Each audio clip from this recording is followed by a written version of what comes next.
Bismillahirrahmanirrahim. Assalamualaikum warahmatullahi wabarakatuh. Selamat pagi anak-anakku semuanya. Sehat? Alhamdulillah kalau semuanya sehat ya. Sudah sarapan? Oke. Berarti sudah kuat untuk mengikuti pembelajaran kita. Kira-kira kurang lebih 20 menit saja. Anak-anakku, kemarin kita sudah berbicara panjang lebar mengenai cerita sejarah, cerita tentang masa lalu. Karena bagaimanapun kita tidak boleh melupakan masa lalu, yang kadang-kadang masa itu justru memberikan arti yang mendalam bagi kita saat ini. Oke, bukan berarti untuk meninggalkan masa lalu. Kita sekarang akan memasuki babak baru, yakni pelajaran editorial. Namun sebelumnya, izinkan Bapak mengajak kalian untuk berdoa terlebih dahulu. Berdoa dalam hati masing-masing sesuai keyakinan masing-masing juga. Dipersilahkan. Selesai.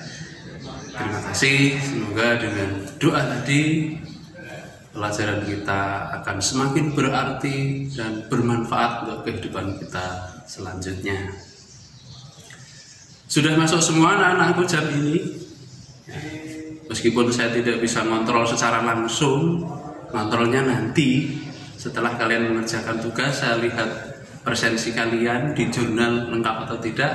Tetapi saya sarankan yang belum masuk, segera masuk, segera ikuti pelajaran ya. Berikutnya anak-anakku, saya berikan informasi bahwa kita nanti bukan hanya sekedar belajar editorial saja, tapi ada hal-hal yang lebih penting dari pembelajaran itu sendiri ya.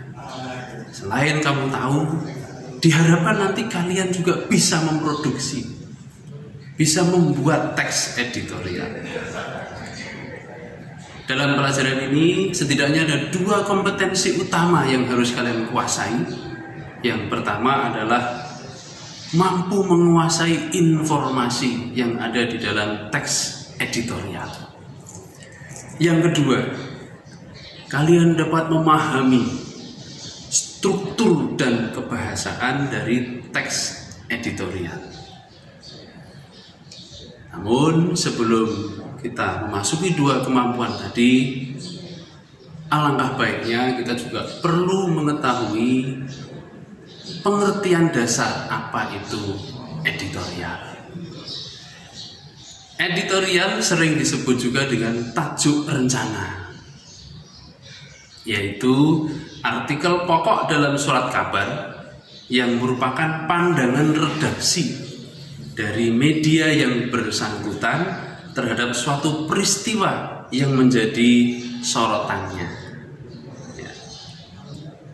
Jadi tinjauan utamanya adalah peristiwa yang menjadi trending topik saat ini, peristiwa yang masih hangat dibicarakan saat ini ya. Tidak semua peristiwa pantas atau bagus untuk diangkat ke dalam teks editorial. Ada beberapa kriteria suatu peristiwa itu bagus atau tidak untuk diangkat menjadi sebuah teks. Setidaknya ada beberapa karakter utama yang ada di sana ya. Yang pertama, peristiwa itu harus berisi fakta-fakta tentang kejadian atau permasalahan yang aktual.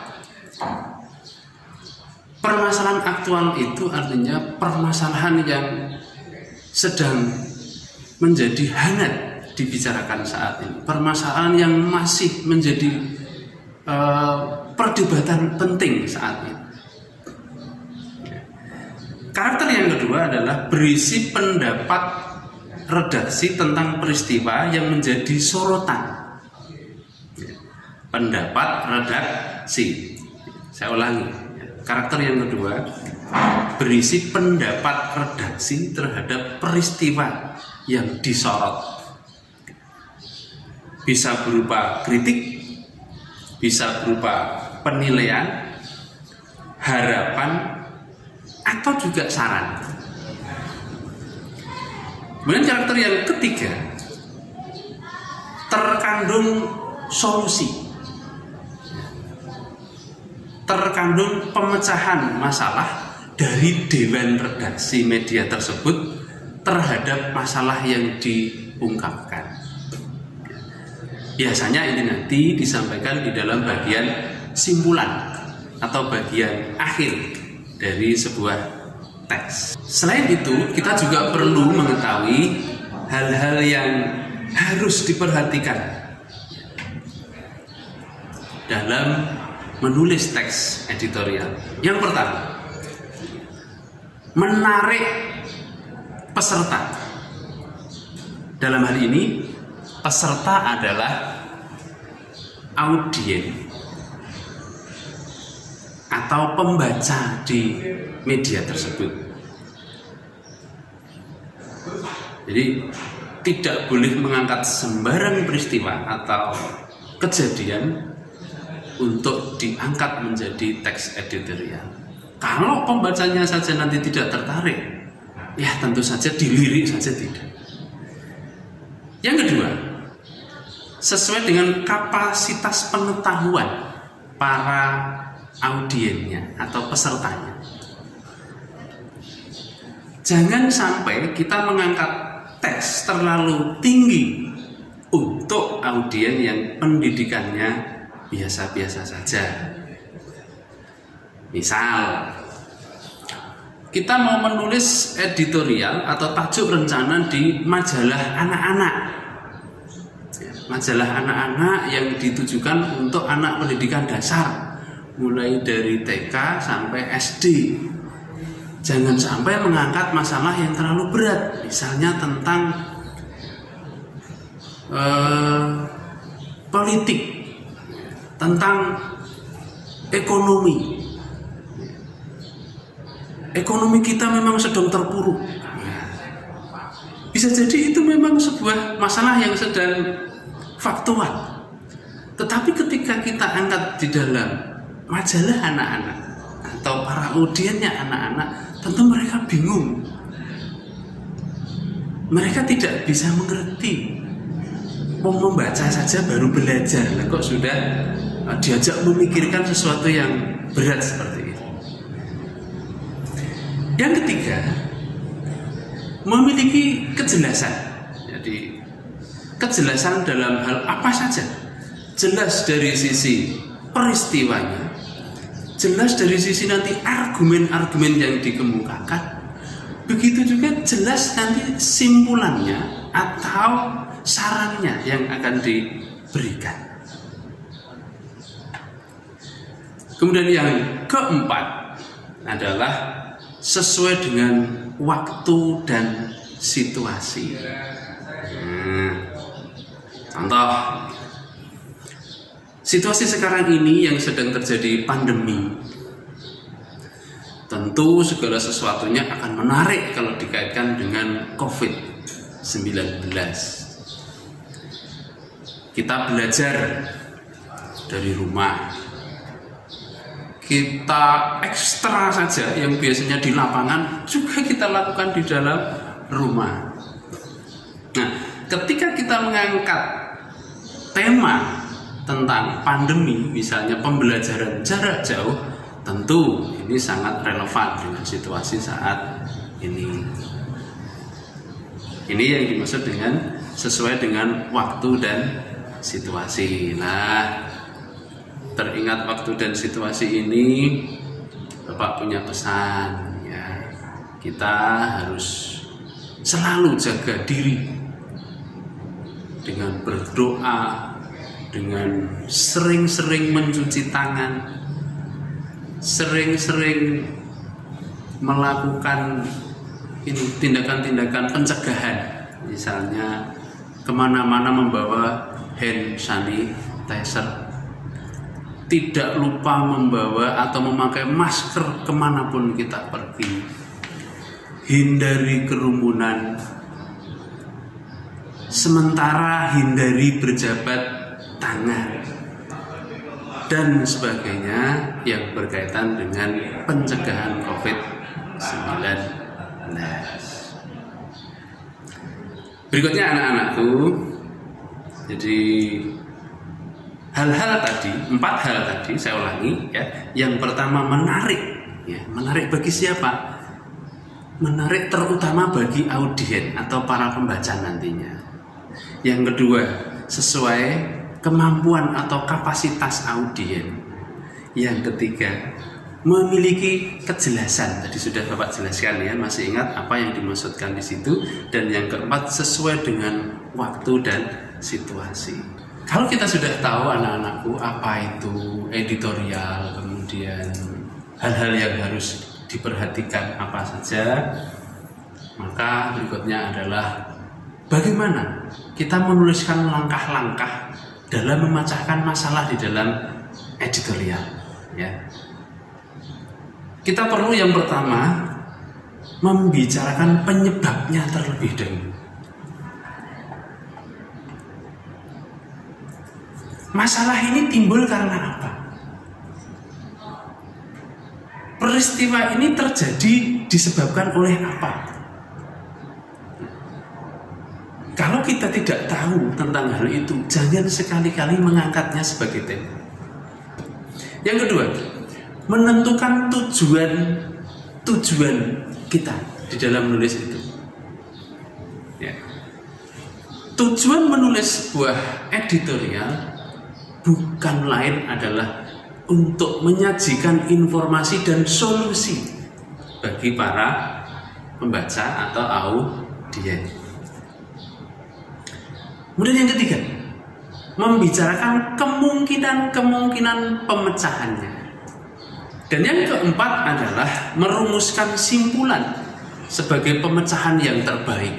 Anak-anakku, selanjutnya setelah kita paham tentang hal-hal, kemudian karakter dan sebagainya, kita juga harus tahu struktur atau sistematika yang ada di dalam teks editorial. Karena kalau kita tidak memahami strukturnya, tentu ketika kita menulis nanti akan terjadi pengulangan-pengulangan. Sudah disebutkan di awal, di tengah disebutkan lagi. Sudah disebutkan di tengah, di akhir diulang lagi. Struktur yang pertama disebut dengan pengenalan isu. Pengenalan isu ini berkaitan dengan peristiwa-peristiwa yang sedang faktual saat ini. Faktual itu artinya nyata. Nyata terjadi. Dan masalah yang pas untuk diangkat di dalam isu-isu ini adalah yang menimbulkan perdebatan. Dalam bahasa kerennya, masalah yang debatable. Masalah yang asik kalau dibuat diskusi. Struktur yang kedua adalah penyampaian argumen. Argumen di dalam sebuah teks editorial tidak hanya satu. Ya. Jadi struktur yang kedua ini, argumen ini setidaknya nanti menguasai kira-kira 5 alinea di sana. Alinea pertama berupa penyampaian isunya dulu. Nah, argumen-argumen kita sampaikan di tengah ini sebanyak-banyaknya yang membuat pembaca kita yakin terhadap apa yang kita sampaikan. Jangan banyak tetapi membingungkan, banyak tetapi meyakinkan. Tetapi harus disesuaikan dengan kapasitas atau ketersediaan kolom yang ada di sana. Biasanya ada pembatasan berapa karakter. Kalaupun nanti argumennya banyak, sampaikan poin-poin penting. Baru nanti yang 2 paragraf terakhir ini nanti berupa simpulan dan saran, atau saran ini adalah penyampaian solusinya. Kalau kita sudah paham tentang strukturnya, kita harus tahu ciri kebahasaan yang ada di sana. Untuk apa ciri kebahasaan? Ciri ini nanti yang akan mewarnai teks kita. Yang pertama, sering kita temukan kata populer. Kata populer ini ada yang mengistilahkan sebagai istilah di bidang tertentu. Kalau misalnya tadi kita berbicara pembelajaran jarak jauh, maka ada istilah kelas online, ada istilah daring, dan seterusnya. Ini selalu muncul sebagai pertanda bahwa teks kita ini teks yang akademis, teks yang berbau ilmiah. Kemudian ciri yang kedua adalah sering kita temukan kata-kata temporal. Kata-kata temporal ini adalah kata hubung yang sering digunakan untuk merangkai peristiwa demi peristiwa. Misalnya ke satu, kedua, selanjutnya, setelah itu, dan seterusnya. Itu disebut kata-kata temporal. Yang ketiga adalah ungkapan persuasif. Jadi ciri kebahasaan dari teks editorial yang ketiga adalah sering ditemukan ungkapan-ungkapan persuasif. Persuasif itu berusaha meyakinkan orang lain dengan model rayuan. Ada pembuktiannya, tapi ada semacam bujukan, rayuan agar orang lain mau mengikuti apa yang kita kehendaki. Ini namanya ungkapan persuasif. Dan yang keempat adalah pernyataan mempertentangkan. Nah, seperti di awal sudah saya sampaikan bahwa teks editorial ini harus bersifat debatable. Maka di sana banyak ditemukan kata-kata yang bersifat mempertentangkan, misalnya namun, tetapi, itu tidak bisa dihindari, pasti akan muncul.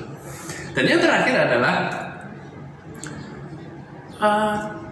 kita ini semuanya terlibat. Yang menulis, yang membaca semua terlibat. Maka di dalam teks editorial sering digunakan istilah kita. Artinya yang menulis maupun yang membaca sama-sama terlibat di dalam pembicaraan di situ. Ya, yang terakhir. Nah, ini benar-benar yang terakhir. Langkah menulis teks editorial. Yang pertama, ingat-ingat baik-baik ya. Penentuan isu. Ya. Kita jangan bingung. Ya, kita jangan bingung terhadap banyaknya isu yang saat ini terjadi. Tentukan salah satu. Yang kedua, pengumpulan fakta. Kalau kita sudah menentukan isunya tentang Joko Chandra misalnya, polemik Joko Chandra, maka kita harus mengumpulkan bukti-bukti, bisa dari surat kabar, bisa bertanya langsung kepada pihak yang berwenang dan seterusnya. Yang ketiga, pengorganisasian fakta. Ya. Pengorganisasian fakta. Jadi fakta-fakta yang sudah terkumpul tadi harus diorganisir, ditata sedemikian rupa, sehingga nanti membentuk sebuah kerangka. Dan yang terakhir, kalau kerangka tadi sudah terbuat, sudah tertulis, sudah tertata dengan rapi, maka kerangka itu akan kita kembangkan menjadi sebuah teks editorial sesuai yang kita inginkan. Argumennya meyakinkan, solusinya juga bisa diterima oleh semua pihak. Saya ulangi, solusinya bisa diterima oleh semua pihak. Demikian anak-anakku, mohon maaf bila terjadi banyak kesalahan. Saya akhiri, billahi taufiq wal hidayah. Assalamualaikum warahmatullahi wabarakatuh.